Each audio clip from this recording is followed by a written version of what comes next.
தேர்தல் செயல்முறையை எளிதாக்கவும் நம்பகமானதாக மற்றும் வெளிப்படைத்தன்மையுடனும் மாற்ற இந்திய தேர்தல் ஆணையம் கடந்த 6 மாதங்களில் 28 புதிய முன்னெடுப்புகளை மேற்கொண்டுள்ளது. இந்த முன்னெடுப்புகளானது 6 பகுதிகளாக பிரிக்கப்பட்டுள்ளது. அரசியல் கட்சிகளுடனான இணைந்த செயல்பாடுகள், தேர்தல் முறைகளை தூய்மைப்படுத்துதல், தொழில்நுட்பத்தின் பயன்பாடு, வாக்காளர் பட்டியலின் துல்லியம், வாக்களிப்பதை எளிதாக்குதல் மற்றும் திறன் மேம்பாடு ஆகியவனவாகும்.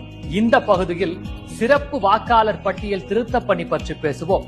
சமீபத்தில் முடிவடைந்த 4 மாநிலங்களின் இடைத்தேர்தல்களில் ஏறக்குறைய 20 ஆண்டுகளுக்கு பிறகு முதன்முறையாக இடைத்தேர்தலுக்கு முன்னதாக வாக்காளர் பட்டியல் திருத்தங்கள் மேற்கொள்ளப்பட்டது.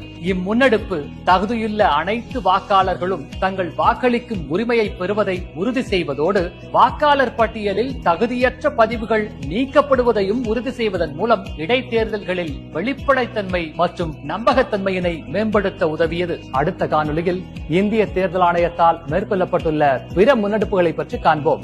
இதுபோன்ற இந்திய தேர்தல் ஆணையம் தொடர்பான மேலும் புதிய தகவல்களுக்கு எங்களது அனைத்து சமூக ஊடக தளங்களை பின்தொடரவும் மற்றும் சப்ஸ்கிரைப் செய்யவும்.